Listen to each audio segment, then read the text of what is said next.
There's a narrative happening in real estate that I think deserves a closer look. The storyline says privacy creates scarcity. That scarcity drives higher prices, and that a carefully sequenced private marketing approach can outperform carefully sequenced full market exposure. It's a compelling story. I mean, it borrows from luxury brands, high-end product launches, and Hollywood releases. Here's the problem. In real estate, these ideas are being used without clear definitions, without measurable standards, and without any consistent evidence. And when you strip the language down to what's actually happening, the argument begins to fall apart. So let's start with privacy. What does private actually mean? Is a listing private if one person knows about it? How about 5, 50, 100, 200, 500, thousands? If a property is shared across a brokerage network of several hundred or even several thousand agents, many of whom don't specialize in that price range, can we reasonably call that private? If those agents are speaking with their buyers, their colleagues, and their networks, how long before the broader market's effectively aware? Not long, maybe immediately. At some point, it seems that the term loses its meaning. And let's be honest, is a listing really private if there's a for sale sign in the yard, or the listing information is on a site that can be shared? So what this really is selected distribution with restricted access. The listing isn't hidden, it's just being shared with a chosen group instead of the entire market. And that distinction matters because the next claim depends on it. Does privacy create real scarcity? You know, in real estate, scarcity's always meant something very specific. Few listings for buyers, few buyers for sellers, right? It's never been about how few people know a property is available for purchase. It's about how many potential buyers can compete for it at the same time. And here's the uncomfortable question. By what means does an agent decide who to expose the property to? So far, it seems like it means us. And whoever us is, that's who gets the information. Isn't it a little convenient to say we're creating privacy for a seller by limiting exposure and then share it with everyone in our company, possibly including those who never sell in that price range or agents who are new to real estate?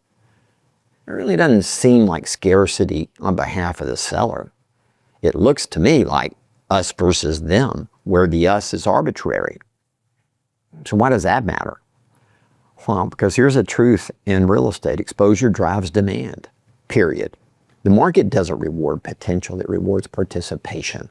The more fully you bring the market to a property, the more fully the market shows up in the price. Limiting exposure doesn't create true scarcity. It just reduces the number of buyers who can participate. It may create a perception of exclusivity, but perception isn't the same as competition. And competition is where real estate value is established. Consider a simple scenario. One buyer sees a property early and makes an aggressive offer to avoid competition privately. Did they overpay? Was the home underpriced? Here's the trick. There's no way to know. The seller may accept a price, but the market never got to weigh in. So now introduce a second or a third buyer. Suddenly, there's comparison, urgency, and negotiation pressure. That's where the more accurate price discovery begins.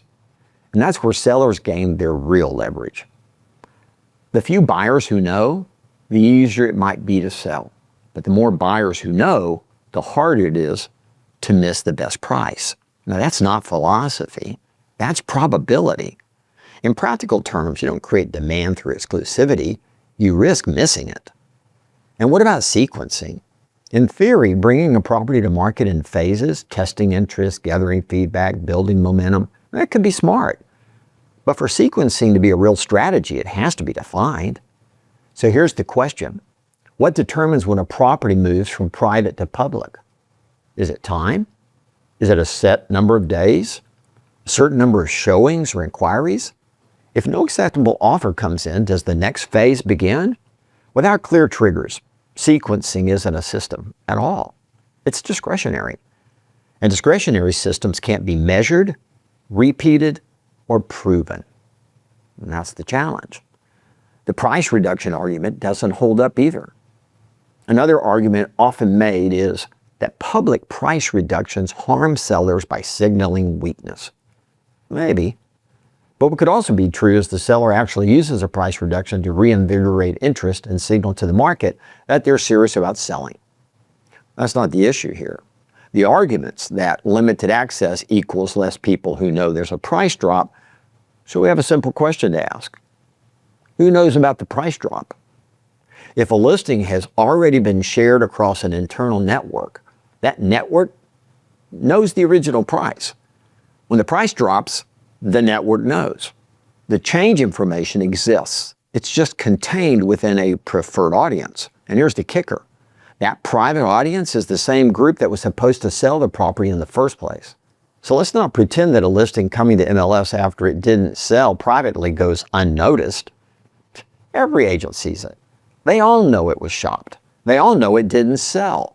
The idea that somehow you've avoided days on market, that's not reality. It's wishful thinking. Aspirational at best. Likely untrue. So the issue isn't whether people know.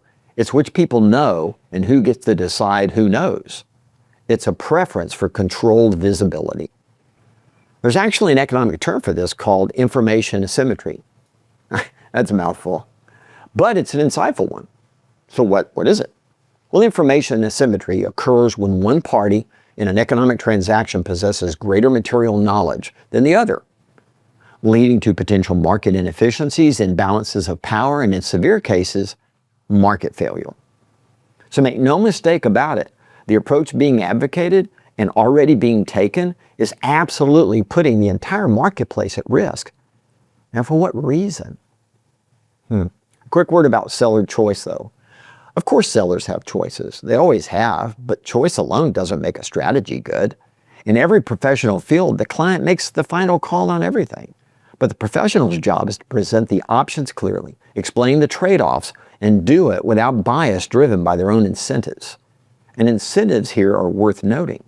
Private and pre-market strategies can potentially create real advantages for the agent and the brokerage. Concentrated lead flow, more opportunities for internal transactions, stronger recruiting stories, less reliance on outside platforms. Pretty heady stuff. But none of that is inherently bad for consumers.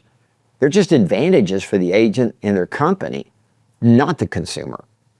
And this should be fully acknowledged when advising a seller. Why? Because a fully informed choice requires full transparency, not a sales pitch. Finally, and here's the big one, what's the future of MLS? Most of these strategies still rely on the MLS, so let that sink in for a second. If a property sells privately, the process ends there. But in most cases, it doesn't. It ultimately goes to the MLS for full exposure. And that tells us something important. The MLS is still the ultimate tool for price discovery. Now play it out. If every brokerage starts holding their listings back and only turns to MLS when nothing else works, what does MLS become? It becomes the market of last resort. The place where properties go after everything else has failed, leftovers, remnants. And once that perception takes hold, the role of MLS starts to erode fast. Not because it stopped working, but because it stopped being used first. It becomes the backup market, the when nothing else has worked market.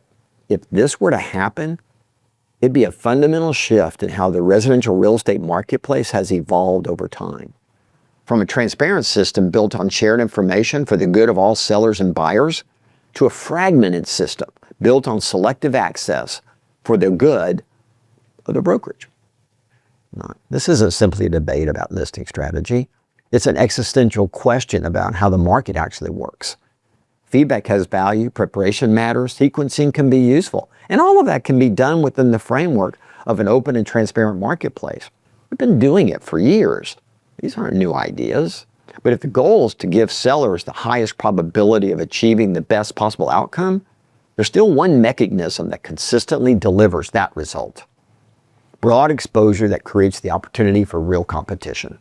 Anything else may produce a result. It doesn't reliably produce the best one. The more fragmented the marketplace becomes, the less informed the consumer becomes. And that always comes with consequences.